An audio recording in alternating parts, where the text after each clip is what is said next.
भगवान श्री राम के पावन चरित्र का कथन श्रवण करके जो कलिमल का नाश करने वाला है और हृदय में अपने आराध्य देव की अनन्य भक्ति प्रदान करता है। प्रसंग चल रहा है, रावण की लंका चारों तरफ से भगवान श्री राम की सेना ने घेर लिया है। अब बानरों को कोई सीढ़ी लगाने की थोड़ी जरूरत है, और ये तो राम प्रताप बल से युक्त है। प्रचंड बानर भालू पर्वत उखाड़ते हैं, एक ही छलांग में लंका की चोटी के जो कंगूरे हैं उन पे चढ़ जाते हैं, फेंकते हैं सहस्त्र सहस्त्र कोटि कोटि राक्षस उन पर्वतों से, और जो बचते हैं उनको लेकर के दांत से काट काट कर उनके अस्त्र ही नाखून से फाड़ देते हैं। एक क्षण में सैकड़ों निशाचरों का वध करते हैं, क्योंकि राम प्रताप से युक्त हैं। बानर भालू ऐसी फुर्ती से हैं कि ऐसा लगता है एक ही कई रूपों में है, अभी यहां अभी वहां अभी वहां अभी वहां। वो निशाचर समझ ही नहीं पा रहे कि मतलब किससे लड़े कैसे लड़े। एक जगह खड़े दिखाई दे तब ना छलांग लगाई, वो उधर देख रहा है, उसको उठा के पटक दिया, मार दिया। ऐसे एक एक निश्चर गही पुनि कपि चले पराई, ऊपर आप हेठ भट गिरे धरनी पर आए। जो बड़े बलवान निशाचर है धक्का मार के ऊपर से गिरा देते, नीचे वो गिरता, प्राण छूट जाते हैं। भगवान श्री राम की जय, ऐसा बोलते हुए प्रचंड बलधारी बानर भालुओं की जब मार पड़ी, रावण के जितने भी वीर थे भाग पड़े लंका की तरफ। बचाओ, रक्षा करो, चारों तरफ से मार पड़ रही है। सेना को विचलित होकर भाग कर लौट कर आते देख करके रावण बड़ा ये अंदर से तो घबरा गया, पर अपने योद्धाओं से क्रोधित हो, रुक जाओ, जो जो भोग मांगे वो सब दिए, सब सुख दिए, और आज जब जरूरत पड़ी तुम्हारी युद्ध की तो तुम पीठ दिखा के भाग के आ रहे हो। चंद्रहास से काटूंगा जो वापस लौटेगा, क्योंकि सबका कल्याण करवाला है। कोई भी अगर वापस पीठ दिखा के इधर आया तो मैं अपनी चंद्रहास से काटूंगा। घबरा गए। रावण की कठोर आज्ञा सुनकर सब फिर क्रोध करके कि अब तो मरना ही है, लौट पड़े। अब इनका जो भयानक स्वरूप है, जब कोई प्राण त्यागने की बात सोच लेता है तो बहुत बलशाली हो जाता है। अब तो मरना ही है, अब जो हो। बड़े बड़े तीखे शस्त्र लिए हुए ललकार ललकार करके बानर भालुओं पर त्रिशूल, परिग, तलवार, बर्छी इनकी मार करने लगे। अब तो वानर भालू भयातुर हो गए, भागने लगे, क्योंकि रावण क्रोधित हो गया। तो अब ये सोचे मरना ही है, जब मरना ही तो एक बार जी जान की ताकत लगा देते हैं। कोई कहता बचाओ हनुमान, कोई कहता बचाओ नल नील, सुग्रीव मेरी रक्षा करो, अंगद मेरी रक्षा करो। हनुमान जी के कानों में शब्द पड़े, ये दक्षिण दरवाजे पे थे। उस समय हनुमान जी महाराज भागे, अलग अलग दरवाजों पर अलग अलग सेनापति के रूप में। पवन पुत्र हनुमान जी महाराज मानो काल गर्जना की हो, ऐसी गर्जना करके आए और पहाड़ लेकर के टूट पड़े निशाचरों पर। मेघनाथ सामने आया, जब देखा कि हनुमान जी महाराज हैं, वो भारी योद्धा है, इसकी पत्नी पातिव्रत धर्म से युक्त है, सुलोचना, और ये भी बहुत संयमी और तपस्वी है, साधारण नहीं। देवराज इंद्र को बंदी बना लिया, जैसे पक्षी को पिंजड़े में बना लिया, बांध दिया जाता है ऐसे। जब वो वहां आया तो सामने से हनुमान जी को देखा, एक बार तो डर गया कि ये तो वही वानर है जो पहली बार लंका में आया था, अक्षय कुमार को मारा था, मैंने जिसे ब्रह्मास्त्र से मूर्छित किया था। आगे बढ़ा, हनुमान जी ने एक लात मारी मेघनाथ के, रथ से दूर गिरा। घूंसे के प्रहार से सारथी, घोड़ा, रथ सब चकनाचूर कर दिया। जो दूसरा रथ बहुत से सब, तो उसका सारथी उसमें डाल करके मेघनाथ को।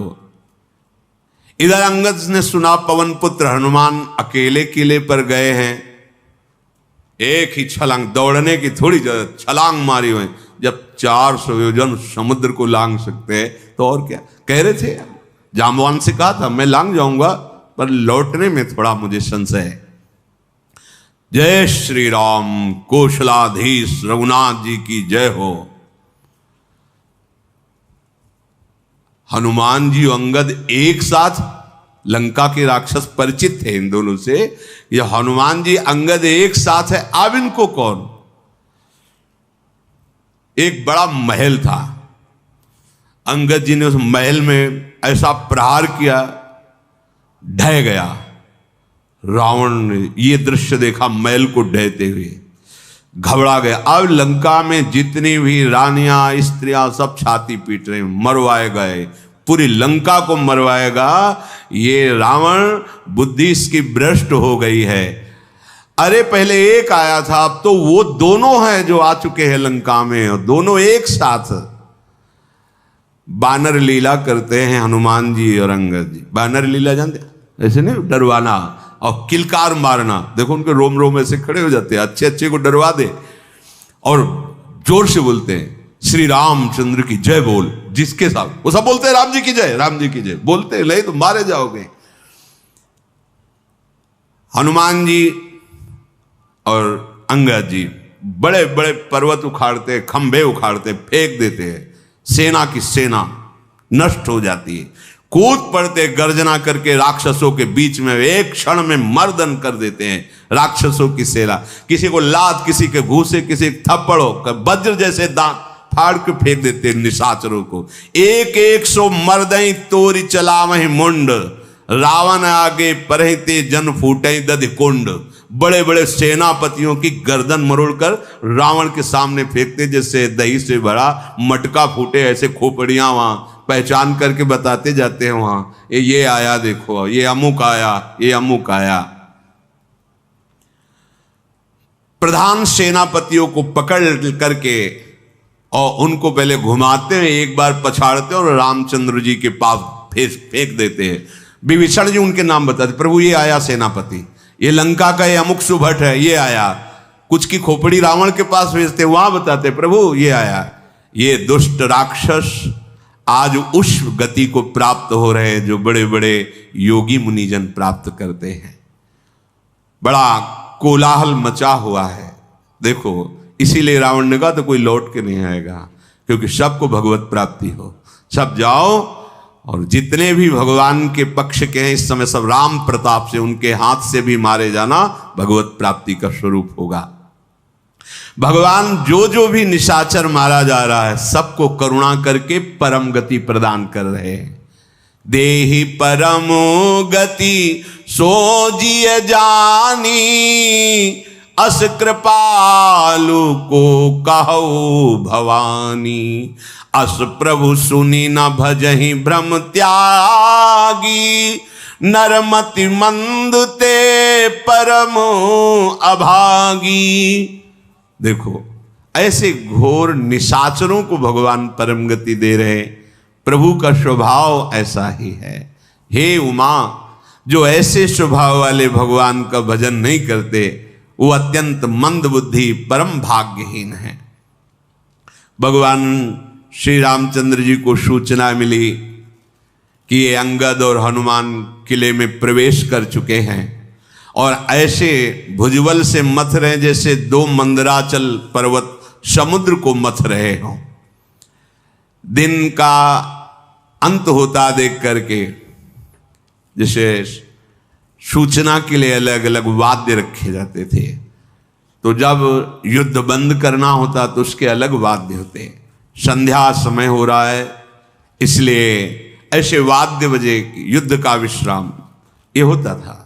दोनों दल के सैनिक वापस हो जाते थे। प्रभु के श्री चरण कमलों में मस्तक नवा करके हनुमान जी और अंगद जी आकर के श्रम रहित हुई। भगवान ने जितने भी शूरवीर थे बंदर भालू, उनको जो चोट लगती थी, जो थकावट होती, भगवान की दृष्टि पड़ते ही चोट ठीक हो जाती थी, घाव भर जाते थे और उनकी थकावट चली जाती थी। राक्षसों ने जब देखा कि सेना वापस हो रही है तो ये वापस जाने का नाटक करके फिर लौट पड़े और भिड़ गए। जो वापस बानर भालू हो रहे थे, संध्या का समय, भालू बानर पुनः पीठ दिखाने वाले तो है नहीं, विशाल काय अनेकों रंगों के बानर भालू लौट पड़े, क्रोध करके लड़ते हैं, खेल खेल में निशाचरों का वध करते हैं। जैसे वर्षा और शरद ऋतु, ऐसे वर्षा ऋतु में मेघ जो है बहुत, और शरद ऋतु में उज्ज्वल, तो वो आपस में जैसे लड़, ऐसे भूरे रंग के जैसे बादल वैसे बानर, और काले रंग के जैसे बादल ऐसे राक्षस। ऐसा लग रहा है कि शरद ऋतु और वर्षा ऋतु के बादल आपस में लड़ रहे हो। अकंपन, अतिकाय, ये बड़े बड़े सेनापतियों ने देखा कि हमारी सेना तो विचलित हो रही है, तो इन लोगों ने माया प्रकट कर दी। खून की वर्षा, पत्थरों की वर्षा, मांस के लोथड़े बरस रहे, इतनी धूल कि अंधकार छा गया। अब जब कोई दिखाई नहीं दे रहा तब तो बानर भालू परास्त होने लगे, क्योंकि माया, खून बरस रहा है, पत्थर बरस रहे हैं, आंधी चल रही है। भगवान देखा कि हमारी सेना के जन अब असमर्थ हो रहे हैं, क्योंकि दिखाई नहीं दे रहा, इतनी धूल और ऐसी गंदी गंदी चीजें। तो तुरंत अंगद और हनुमान जी को बुलाया और कहा तुम जाओ उत्साहवर्धन करो इनका, और तुरंत सारंग धनुष पर बाण चढ़ाया और अग्निबाण संधान किया। ऐसा प्रकाश कि कहीं कोई अंधेरा नहीं, और सारी उनके द्वारा की गई माया नष्ट हो गई। जैसे ज्ञान प्रकट होने पर संदेह नष्ट हो जाता है, जब तक ज्ञान नहीं होता तब तक संशय रहता है। जहां शुद्ध ज्ञान होता है तो कोई संदेह नहीं रह जाता, न सोचती न कांक्षत, कोई सोच नहीं रह जाती, कोई चाह नहीं रह जाती। अब तो हनुमान जी और अंगद जी गर्जना करके, उत्साहवर्धन सबसे बड़ी बात होती है। सत्संग क्यों कहा जाता है? नित्य सुनो। हमारा युद्ध चल रहा है, कुमति और सुमति दो पक्ष हैं, रावण दल और रावण दल। कुमति है रावण दल और सुमति है रामा दल। अब कभी कभी कुमति भी जोर कर जाती है, सुमति को परास्त करती है, कभी कभी सुमति बढ़ती है तो कुमति को परास्त करती। युद्ध में दोनों दल समान बलशाली हैं। कुमति भी ऐसी नहीं है, पूरे जीवन लड़ते रहे, एक चूक हो गई, अब वो बार बार माथा कहे कि पूरे जीवन में गलती नहीं की, कैसे हो? कुमति कब? जब तक ब्रह्मबोध नहीं होता, भगवत प्राप्ति नहीं होती, तब तक युद्ध। भगवत प्राप्ति का मतलब स्वराज्य में स्थित। अब कोई युद्ध की जरूरत नहीं रह गई है, अब तो सर्व विजयी हो, जीत विषम संसार, कीर्ति जग बिस्तर है। ये इस युद्ध में प्रोत्साहन बहुत बड़ी वस्तु होती है। जैसे कोई योद्धा थकित हो रहा है या अंदर से टूट रहा है, अगर उसे प्रोत्साहन दिया जाए, उत्साहवर्धन किया जाए तो जीत जाएगा। ये सत्संग अध्यात्म का प्रोत्साहन, उत्साहवर्धन है। अरे निकल गए और बड़ा बल मिलता है। रोज सत्संग अगर आप ध्यान से सुने तो आपको अध्यात्म की गूढ़ बातें और अध्यात्म में चलने का बल आपको प्राप्त होगा। जो शब्द हैं यही भगवत प्राप्ति कराते हैं। उत्साहवर्धन, हनुमान जी और अंगद जी के द्वारा जो भालू कपि आदि निराश हो रहे थे राक्षसों का बलवर्धन देख के, तो हनुमान जी के हुंकार और बलवर्धन से उनका उत्साह बढ़ा। कर्ण के लिए यही शल्य से कहा था युधिष्ठिर जी ने कि मामा तुम्हें एक बात केवल करनी, दुर्योधन ने तुम्हें प्रसन्न कर लिया तो उनके पक्ष में हो गए, कोई हमें परेशानी नहीं, आपको सारथी बनाएगा, क्योंकि अर्जुन के सारथी प्रभु, तो उनके समान सारथित्व करने वाले आप ही हो। केवल आप केवल इतना करना, जब कर्ण बढ़ के बोलने लगे तो तुम केवल उसका उत्साहहीनता करना, उसके उत्साह को नीचे, अरे तुम अर्जुन के समान कहां हो सकते हो, बार बार ऐसा कहना, वो बलहीन हो जाएगा। कोई भी उसको बार बार उत्साहहीन किया जाए तो निराश हो जाएगा, और कोई भी निराश हो उसको उत्साहवर्धन किया जाए वो निकल जाएगा। कितने ऐसे विषयी जीव जो कभी नहीं, अगर उनका उत्साहवर्धन किया गया और उन्होंने स्वीकार किया तो खुद कहते हैं मैं ऐसा गलत करता था मैंने छोड़ दिया, क्या हुआ, जादू थोड़ी हो गया, उत्साहवर्धन हुआ कि नहीं मैं ऐसा कर सकता हूं, मैं इसे छोड़ सकता हूं, मैं भी भजन कर सकता हूं, मैं भी अच्छे गुणों को धारण कर बात बन गई, उत्साहवर्धन। अब जो बानर भालू निराश हो रहे थे उनका उत्साहवर्धन हुआ, शत्रु दल को विचलित करके हनुमान जी के और अंगद जी के साथ अब बानर सेना जय जयकार कर रही है। कुशलापति श्री राम जी की जय। भगवान अपनी दृष्टि से अपनी सेना को पुष्ट कर रहे हैं। ध्यान देना, हमारी मति जो कुमति पर विजय प्राप्त कर रही, इस पर हमारे प्रियालाल की दृष्टि है। इसलिए अगर उनकी दृष्टि न हो तो ये जो घायल करते हैं ना, पूरा जीवन इन्हीं के घाव उसमें निकल जाए। ये जो काम क्रोध आदि घायल करते हैं, बड़ी भारी मार होती इनकी। इनकी मार बाहर नहीं होती कि काला चोट लग गया, ऐसा नहीं, यहाँ काला करते हैं हृदय में, ऐसी मार मारते हैं कि बस वही जानता है जो चलता है इस मार्ग में। जो फिसले हुए हैं उनको क्या पता, जो चलता है सहना बहुत कठिन होता है। जब कोई गाली दे, अपमान करे, आप चुपचाप सह जाओ तो देखो हृदय में कैसे, जब काम वेदना जागृत हो रही, आप कोई क्रिया ना करके एकांत होकर राधा राधा, तब आप देखो कैसा लगता है आपको। जब मोह सताता है परिवारिक जनों से, फिर देखो आप उसको उसमें सम्मिलित ना होकर, जब द्वेष, जब ईर्ष्या, जब अहंकार, ये सब चोट पे चोट, तभी तो सारा संसार नमन करता है इन संतों को, भक्तों को, कि धन्य जाम फिसल गए वहां तुम आगे निकल गए। रावण ने जब ये सुना कि आधी सेना मारी गई, और अब तो हाहाकार मच रहा है, अब तो कोई उपाय नहीं दिखाई दे रहा है, बानर भालू विजय को प्राप्त होते चले जा रहे हैं। उसने जो रात्रि हुई बैठक बैठा ली, हां क्या किया जाए अब। तो वहां के जो प्रधान थे उन्होंने कहा महाराज जितने आप बड़े बड़े बलवान सेनापति, सुभट, सेना सब मारी गई। अगर हम कह सकते हैं तो इतना कह सकते हैं कि अब आधी लगभग बची है सेना। माल्यवंत जी खड़े हुए और कहा देखो अब भी मान जाओ। ये रावण के नाना हैं माल्यवंत, और मंत्री भी हैं।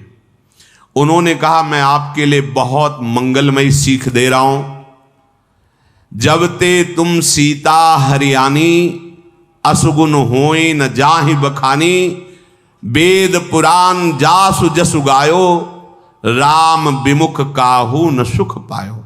मेरी बात मान ले रावण, जब से तुमने सीता का हरण किया तब से सर्वनाश प्रारंभ हो गया है। वेद पुराण जिनका यश गाते उन भगवान श्री हरि से वैर करके, विमुख होकर कोई भला सुख प्राप्त कर सकता है? अरे जिन्होंने वाराह रूप धारण करके हिरणाक्ष को मारा, भयंकर नरसिंह रूप लेकर हिरण्यकश्यप को मारा, वही भगवान हैं। तुम इनसे पार पा सकते हो? अरे साक्षात काल के भी महाकाल हैं। दुष्टों के समूह को भस्म करने के लिए इन्हें किन्हीं बानर भालू की जरूरत नहीं है। ये तो लीला कर रहे हैं। भगवान शिव और ब्रह्मा जी भी जिनके चरणों की सेवा करते हैं, उनसे वैर कैसा रावण? वैर छोड़ दे, मेरी बात मान ले, श्री सियाजू को सादर वापस कर दे। कृपा निधान श्री राम परम स्नेही है, अब भी तुम्हें क्षमा कर देंगे। रावण भयंकर क्रोधित हो गया और उसने कहा इस अभागे का मुंह काला करके मेरे सामने से निकाल दो। यदि बूढ़ा ना होता, मेरा नाना ना होता तो अभी इसको मार देते। निकालो इसको हमारे सामने से। रावण की बात सुनकर के माल्यवान ने कहा अब समझ में आ गया कि अब कृपा निधान भगवान तेरी लीला समाप्त करना चाहते हैं, इसीलिए मेरी सच्ची सीख तुझे अच्छी नहीं समझ में आ रही। जब बुरी दशा नहीं होती है तो चाहे जितना समझाओ उसकी समझ में नहीं आएगा। रावण गाली देता हुआ भगाया माल्यवान को। मेघनाद ने कहा कि आप चिंता न करें, आपकी सारी सेना, सारे सुभट एक तरफ, मैं अकेला, आपकी आधी सेना मारी गई, कुछ नहीं। सुबह होने दीजिए, मैं जो कुछ कहना चाहता हूं उससे बहुत कुछ करके दिखाऊंगा, बस आप निश्चिंत हो जाइए। रावण को भरोसा आ गया, मेघनाद को गले लगाया और रात भर शिक्षा देता रहा, ऐसे से ऐसे विजय प्राप्त करना, गोद में बैठाल कर। ये ही सवेरा हुआ, बानर भालुओं की हुंकार सुनाई दी चारों तरफ से। बानरों ने क्रोध करके किलकारियां मारी, नगर में कोलाहल मच गया। राक्षस लोग अस्त्र शस्त्र लेकर दौड़े और किले पर चढ़ गए। पर्वतों के करोड़ों शिखरों को लेकर, क्योंकि अनंत बंदर भालू हैं, ऐसे फेंक रहे लंका के ऊपर जैसे गोले फेंके जाते हैं, मानो वज्रपात हुआ हो। बड़े बड़े प्रलयकालीन जैसे राक्षस ऐसों को मार मार करके बानर भालू गिरा रहे। मेघनाद ने फिर देखा कि फिर वही विनाशकारी लीला इन बानरों की। बहुत क्रोध किया, बजाओ डंका, भी दिखाते इनको अपना बल। मेघनाद ने ललकारा कि इन बानर और भालुओं को भेजकर तुम कहां छुपे हो? अरे वो तपस्वी कहां हैं? राम लखन। और वो अपने को बड़े वीर कहने वाले सुग्रीव, द्विविद, नल, नील, ये सब कहां हैं? इन छोटे मोटे बानरों से मैं युद्ध नहीं करना चाहता। और वो कहां है जो मेरे पिता का द्रोही भाई विभीषण है? कहां है? ललकारा, मैं विभीषण को, इस दुष्ट को अपने हाथ से काटूंगा।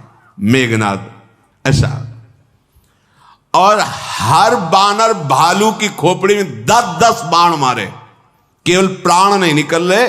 कोई सेना में ऐसा बकाया नहीं रह गया। मेघनाद की फुर्ती और अस्त्रों का संचालन गरजता जा रहा है, इनको क्या मारना। कहां है सुग्रीव, कहां है राम, लक्ष्मण, नील, नल, द्विविद, ये कहां है? हर बानर भालू को ऐसे 10-10 बाण। कोई भी ऐसा बानर भालू ने सो कपि भालू न रन मह देखा, कीने से जेही न प्राण अवश्य, केवल प्राण रह गए। 10-10 सर सब मारे परस भूमि कपि वीर, सिंहनाद करि गर्जा मेघनाद बल धीर। कोई सीधे खड़े होने लायक नहीं रह गया। बानर भालू 10-10 बाण सबको मार के व्याकुल कर दिया और गर्जना की, कहां है राम, कहां है लक्ष्मण? हनुमान जी ने देखा कि ये तो फिर काल के समान पूरी सेना का संहार कर रहा है। एक बड़ा भारी पर्वत उखाड़ा और मेघनाद पर छोड़ दिया। पहाड़ को आते देखकर वो मायावी अंतर्ध्यान हो गया, पर रथ, सारथी, घोड़ा सब चकनाचूर हो गए। हनुमान जी ने ललकारा, सामने आ। मायावी तो छुप छुप कर युद्ध करता है, मेरे सामने आ। वो अंतर्ध्यान के राम जी के पास पहुंचा जहां भगवान विराजमान थे और बड़ा ही कटु वचनों का प्रयोग किया। अस्त्र शस्त्र भगवान पर छोड़ रहे, भगवान खिलवाड़ में ही सारे अस्त्र शस्त्र काट देते हैं। वो सारे अस्त्र शस्त्र दिव्यास्त्रों का प्रयोग किया, भगवान केवल निवारण करते हैं अस्त्र शस्त्रों का। लज्जित हो गया, अब कोई अस्त्र शस्त्र ही नहीं बचा, तो वहां से माया प्रकट करने लगा अंतर्ध्यान होकर के। जैसे कोई ऐसा उपाय कर रहा है जैसे कोई छोटा सा सांप का बच्चा लेकर गरुड़ को डरा रहा हो, ऐसे मायापति को, दिल की भ्रकुटी विलास सृष्टि ले हुई राक्षसी माया से भयभीत करना चाहता है मेघनाद। जासु प्रबल माया बस, शिव बिरंच बड़ छोट, ताई दिखावे निश्चर निज माया मति खोट। वो आग के अंगार बरसाने लगा, कभी भयंकर जल की धाराएं बरसने लगी, कहीं पिशाच पिशाचनियां प्रकट होकर मारो मारो ऐसा चिल्ला रहे हैं। कभी विष्ठा की वर्षा, पीप की वर्षा, खून की, हड्डियों की, ऐसे कभी धूल वर्षा, सब व्याकुल होने लगे। तो भगवान ने एक बाण संधान किया, सारी माया नष्ट हो गई। जैसे सूर्य प्रकट होते ही कोहरा नष्ट हो जाता है, अब तो प्रबल होकर बानर भालू जो इसके बाण से घायल हुए थे, भगवान की दृष्टि पड़ते ही सब स्वस्थ हो गए। लक्ष्मण जी ने कहा, प्रभु बस आज्ञा दीजिए। नहीं तो ये बहुत बलवान है मेघनाद, जानते हैं, सब जानते, बहुत बलवान है, बानर भालू इससे नहीं जीत सकते, आप हमें आज्ञा दीजिए। लाल नेत्र लखन लाल के, विशाल चौड़ी छाती, विशाल भुजाएं, गौर वर्ण, बड़े बड़े योद्धा रावण के भी अस्त्र शस्त्र लेकर मेघनाद के साथ है। लखन लाल प्रणाम करके चले। आप तो लखन लाल चल रहे इसलिए बानर भालुओं में और प्रबल बल। विजयशील बानर डांट कर, फटकार कर, उठाकर पटक देते हैं, उन्हें मारते हैं। बड़ा कौतुक हो रहा है। खेल खेल में मेघनाद की जितनी आसपास सुरक्षा थी सब नष्ट कर दी बानरों ने ही। जैसे पलाश का पेड़ फूला हो ऐसे वीर निशाचर दिखाई दे रहे बानरों की मार से। लक्ष्मण जी ने ललकारा मेघनाद से कि बानरों पर बाण चला करके तू अपने को महाबली समझता है। इधर मेघनाद ललकार करके लक्ष्मण जी से युद्ध करने लगे। अनंत शेषावतार भगवान लक्ष्मण जी के आगे इस राक्षस की एक भी बात नहीं चल रही। सारथी रथ सबका भंजन कर दिया और ऐसे प्रहार करने लगे मेघनाद पर। बस वो जान गया कि अब मैं मारा जाऊंगा, अब मैं बच नहीं सकता लखन लाल के बाणों से। इतना व्याकुल हो गया कि अमोघ शक्ति का प्रहार कर दिया। जो वीरों को यही शिक्षा दी जाती है, कुछ ऐसी अमोघ शक्तियां होती जब बिल्कुल प्राण निकलने को तभी इनका संधान करे। रावण सुत निज मन अनुमाना, संकट भयो हरि मम प्राणा। अब ये लखन लाल मेरे प्राण हर लेंगे अगर अगला बाण संधान की। सबको घायल करके मेघनाद को भी घायल कर दिया। उसने अमोघ शक्ति वीर घातिनी छाड़े सी सांगी, तेज पुंज लक्ष्मण उर लागी। मूर्छा भई शक्ति के लागे, तब चली गयो निकट भय त्यागे। मेघनाद सम कोटि सत जोधा रहे उठाई, जगदाधार शेष किमी उठे चले खिसियाई। वीरघातनी नाम की शक्ति का संधान कर दिया। सीधे लक्ष्मण जी के छाती में प्रवेश कर गई वो शक्ति। लखन लाल जी मूर्छित होकर गिर पड़े। मेघनाद भय छोड़कर उनके पास गया और लंका उठाकर ले जाना चाहता था रावण के पास। ये देखो एक तपस्वी को तो मार गिराया।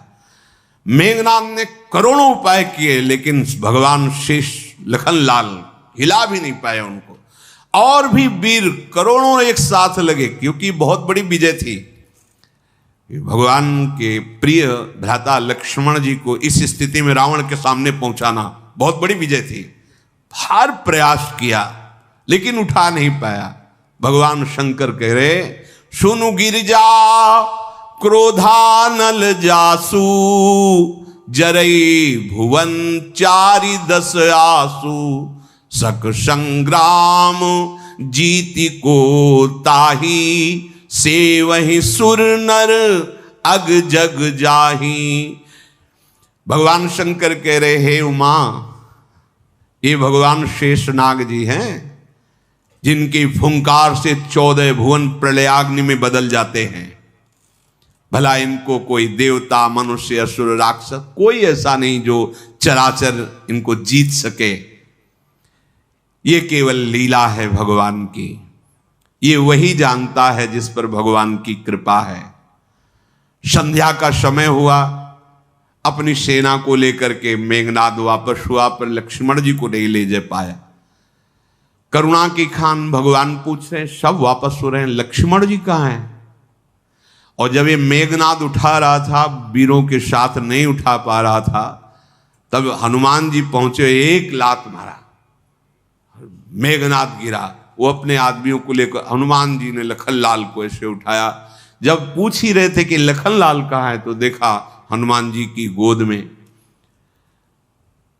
हनुमान जी ने जो लखन लाल को प्रभु के समीप अरे ये तो वीरघातिनी शक्ति है, ये तो सुबह होते तक अगर औषधि नहीं मिली तो प्राण निकल जाएंगे लक्ष्मण के, इससे तो बचना असंभव है। जाम्बवान ने कहा, हाँ प्रभु आप बिल्कुल सत्य कह रहे हैं, ये अमोघ वीरघातिनी शक्ति है, एक ही है जो बचा सकता है, सुषेण वैद्य, और वो लंका में है, रावण के पक्ष का है। अगर वो आ जाए तो इसकी काट बता सकता है, अन्यथा लखनलाल का बचना तो असंभव लग रहा है। कोई ऐसा हो जो सुषेण वैद्य को ले आए। हनुमान जी ने कहा तुम बताओ भर, आज्ञा भर करो, क्या करना है मुझे बताओ। तो उनका जैसे भी हो मना करके सुषेण वैद्य को ले आओ। श्री राम जी के चरणों में सिर नवाया, सुषेण वैद्य के घर गए, कहा सुनो आपको अभी चलना है रामादल, लखनलाल को वीरघातिनी शक्ति मेघनाथ ने मारी है, आपको औषधि बताना है। बोले मैं ऐसा नहीं कर सकता, क्योंकि मैं रावण का वैद्य हूं, अपने शत्रु पक्ष की औषधि नहीं कर सकता। उनका देखो वैद्य के लिए कोई पक्ष नहीं होता, जो डॉक्टर है वैद्य है उसके लिए केवल मरीज की सेवा करना देगा। कौन सा मरीज है, किस जाति का मरीज है, कहां का मरीज, ये नहीं होता, वो सिर्फ मरीज को देखता है। आप तो वैद्य हैं, आपको ऐसा पक्षपात का भाव नहीं आना चाहिए, आपको चलना होगा। बोले अगर हम विचार भी करें चलने का तो इतने शुभट लगे हुए हैं, इस समय तो चढ़ाई हुई है, तो हर जगह जगह लगे हुए, मुझे जाने नहीं दिया जाएगा। बोले इस समस्या का समाधान तो मैं कर दूंगा, आप बैठो घर के अंदर। बाहर से दरवाजा बंद किया घर का, और घर ही उखाड़ लिया पूरा, और सीधे आकाश मार्ग से, चलने फिरने की जरूरत, आप घर में आराम से बैठो, और सीधे रामादल में राम जी के पास जाके दरवाजा खुलवाया। ये सुषेण वैद्य हनुमान जी महाराज है। घर ही, चलने की जरूरत नहीं, आप आराम से बैठो, घर पहुंचा दिया। हनुमान जी कर तुम अन्यथा कर तुम, सर्व समर्थ प्रभु के दास है। सुषेण वैद्य ने जे ही देखा भगवान को निहाल, अहो भाग्य थे तभी तो ऐसा। सुषेण वैद्य ने प्रभु से कहा कि प्रभु ये हमारे अहो भाग्य हैं कि आज मुझे आपके दर्शन हुए और सेवा करने का अवसर, पर औषधि यहां नहीं है, ना हमारे पास है और न आस पास है, द्रोणागिरी पर्वत पर है, संजीवनी जड़ी उसका नाम है, और सुबह होने के पहले वो आ जाए और मैं उसे पिलाऊं तो ये जीवित हो जाएंगे लखनलाल। हनुमान जी ने कहा प्रभु बस आदेश करो, सुबह तो बहुत समय होता है, सुबह तक मैं कई बार आ जा सकता हूं, कई बार, सुबह नहीं होने दूंगा आप। और सूर्य भगवान भी थोड़ा हनुमान जी से परिचित हैं। बाल्यावस्था में फल समझ के पाले थे हनुमान जी ऐसे मुख में, तो इसीलिए करे कि सूर्य उदय होने के मतलब आप किसी तरह चिंता मत करो, सूर्य उदय ही नहीं होंगे जब तक हम औषधि लेके नहीं आएंगे। हनुमान जी महाराज भगवान श्री राम के चरणों का स्मरण करते हुए, मैं अभी गया और अभी आया। गुप्तचर लगे हुए थे, पता चला कि सुषेण का घर गायब हो गया महाराज। रावण से बताया सुषेण वैद्य नहीं, घर है नहीं मोहल्ले में। रावण बड़ा आश्चर्यचकित हुआ कि ऐसा, तो गुप्तचर ने बताया कि सुषेण वैद्य का घर गायब हो गया, मतलब सुषेण वैद्य वहीं और वो दवा बताएंगे। और ऐसा सुना है कि जो बानर पहले आया था हनुमान, वो दवा लेने जा रहा है।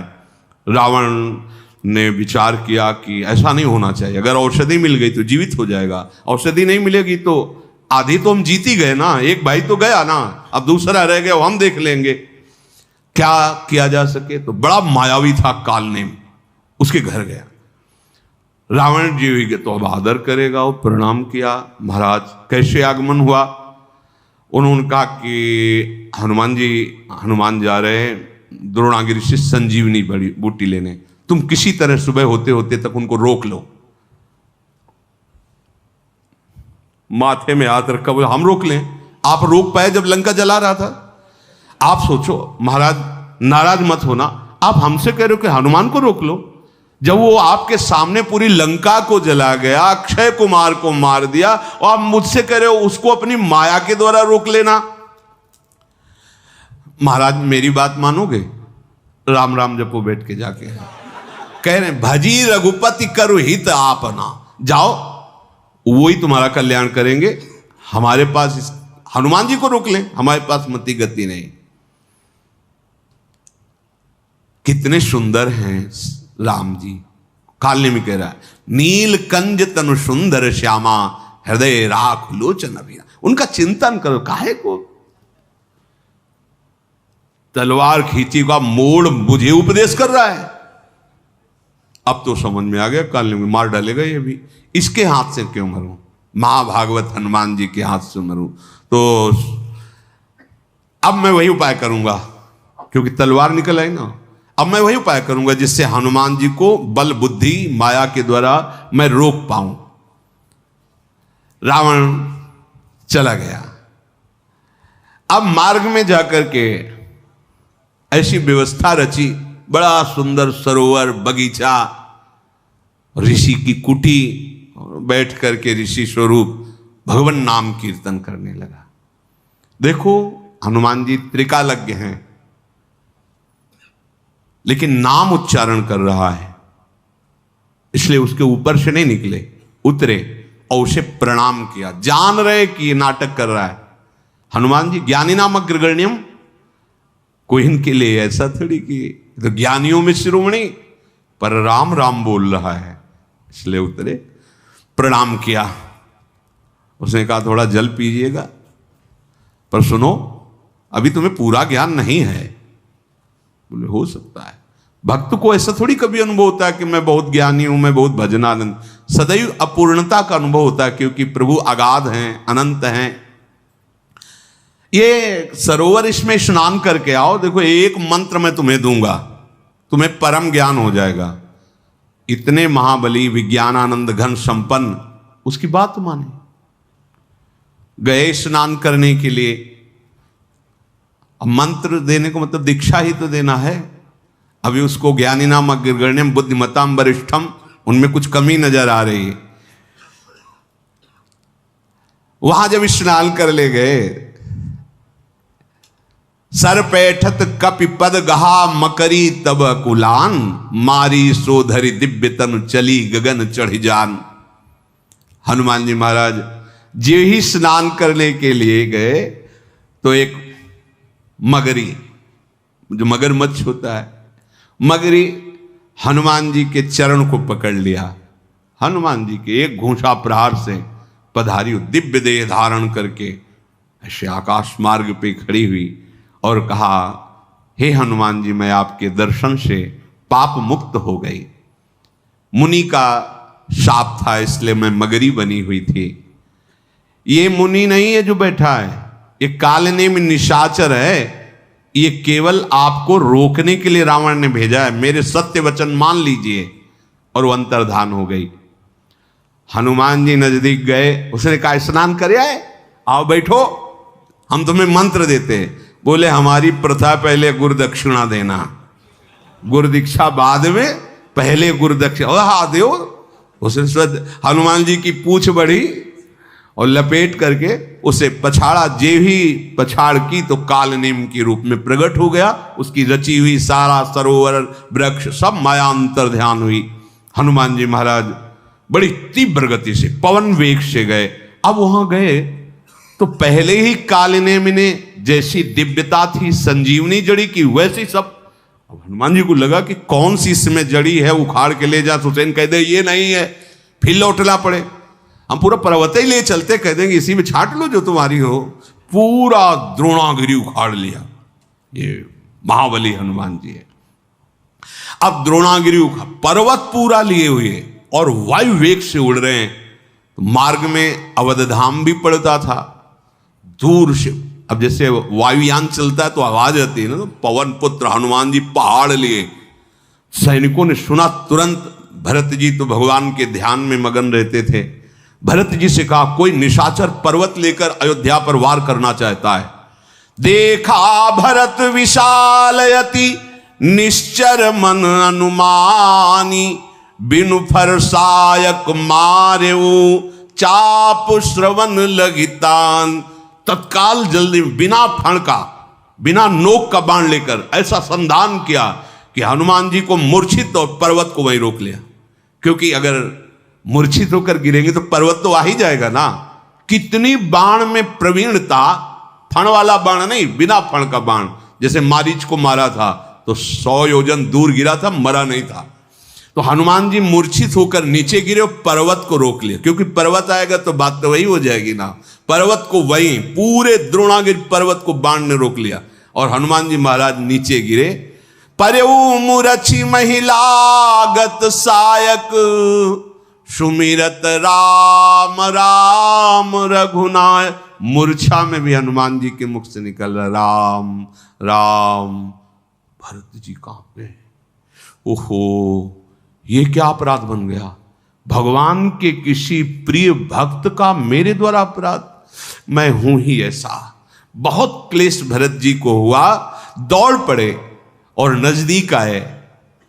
हनुमान जी को देख करके व्याकुल हो गए, हृदय से लगाया, कई उपचार किए पर मूर्छा दूर नहीं हो रही।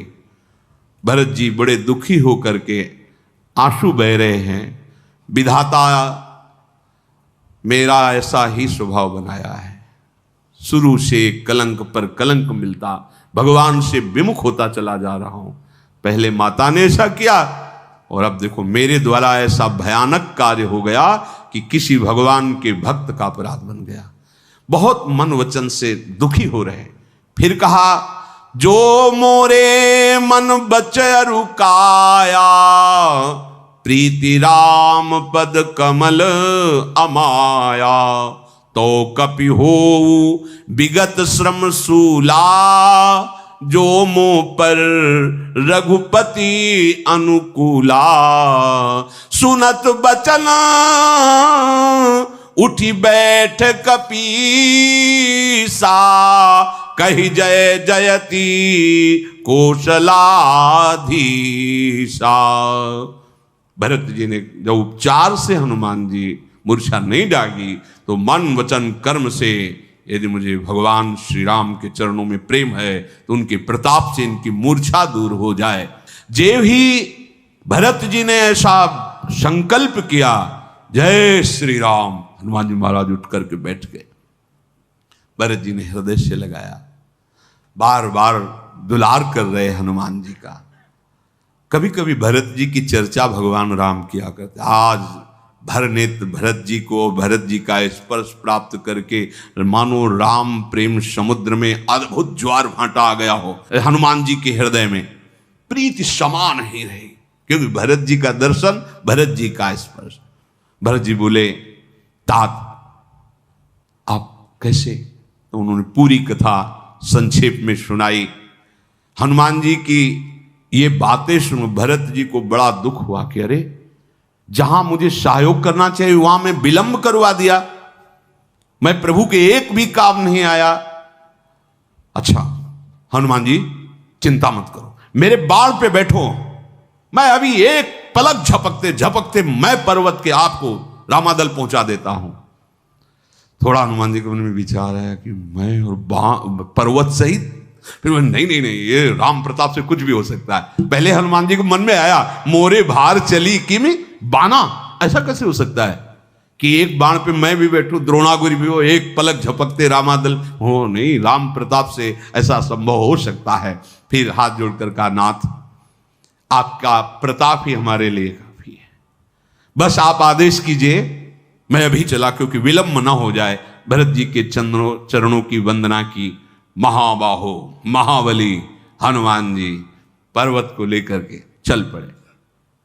भगवान वहां विलाप कर रहे हैं, लक्ष्मण जी को हृदय से लगा करके कि भाई तुम कभी मुझे दुखी नहीं देख सकते थे, दुख की संभावना में तुम क्रोधित हो जाते थे, मेरे दुख की संभावना में भी। देखा ना भरत जी जब मिलने आ रहे थे, अकेले शत्रुघ्न और भरत को भूमि पर बिछा दूंगा और चक्रवर्ती सम्राट महाराज दशरथ जी की सेना को दिखा दूंगा कि रामदास में कितनी सामर्थ्य है। तुम जरा भी दुख की संभावना, आज मैं रो रहा हूं और तुम सुन नहीं रहे हो, कहां है वो तुम्हारा प्रेम? भगवान का ऐसा विलाप सुनकर पूरे सब रामादल में शोक छा रहा है। बार बार भगवान तुम्हारा निष्ठुर हृदय नहीं हो सकता, लक्ष्मण तुम उठो। मैं अपयश सह सकता हूँ, सब शोक सह सकता हूँ, पर तुमसे विलग नहीं रह सकता। भगवान विलाप कर रहे थे। ऐसे शोक में मगन ही थे कि इतने में आवाज सुनाई दी, जय श्री राम। देखा हनुमान जी महाराज पर्वत लिए, मानो करुण रस में वीर प्रसंग आ गया हो। श्री राम जी बहुत आनंदित होकर खड़े हो गए। हनुमान जी ने आराम से पर्वत रखा, प्रभु को प्रणाम किया। प्रभु ने हनुमान जी को गले लगाया। सुषेण वैद्य तुरंत पर्वत पे चढ़ गए, औषधि ढूंढ रहे हैं। देखो, भगवान के सेवक अगर हनुमान जी जैसे न हो तो कैसे काम चले। सुषेण वैद्य के देते ये औषधि नहीं है, क्योंकि उसने ऐसे माया जाल रच पूरा पर्वत ही ले चढ़ो और अपना अंजाद लो, इसमें कौन सी है। तुरंत उपाय किया, संजीवनी जड़ी को पीस करके लक्ष्मण जी के मुखारविंद में दी। वीरघातिनी शक्ति अंतर्धान हो गई। घाव भी नहीं, तुरंत लक्ष्मण जी उठ बैठे। राम राम राम एकदम। ओ लक्ष्मण जी स्वस्थ सचेत, प्रभु श्री राम हृदय से लगा रहे हैं। हनुमान जी महाराज समस्त वानर समूह जय श्री राम के नारे लगा रहे हैं। देखो, भगवत मार्ग में ऐसा कभी हो सकता है अध्यात्म में कि आपको कोई वीरघातिनी शक्ति परास्त कर दे। चिंता मत करना, भगवान के दासों का संग करना। ये शब्द याद रखना। ऐसा नहीं है कि इस युद्ध में चोट नहीं लगती, घाव नहीं होता या गिरता नहीं है। ये युद्ध है, प्रभु के विराजमान होते हुए भी ऐसा हो रहा है। यहां विराजमान है, कभी हो सकता है ऐसी चोट कोई पहुंचा दे कि मूर्छा ही भंगन हो। मूर्छा अज्ञान। अरे अगर हरिदासों का संग करोगे तो औषधि ऐसी मिलेगी कि मूर्छा भंग हो जाएगी और फिर बोलने लगोगे हरिशरणम हरिशरणम। नहीं, ये माया ऐसे ऐसे वार मारती है कि 10 वर्ष चलने के बाद फिर वहीं पहुंच जाते हैं, मूर्छा आ जाती है। ये युद्ध है, साधारण युद्ध नहीं, बहुत बड़ा युद्ध है। और इस पर जो विजयी होता है वो सायुज्य, सामीप्य, सारूप्य आदि मोक्षों को या भगवत प्रेम को प्राप्त होता है। श्री राधा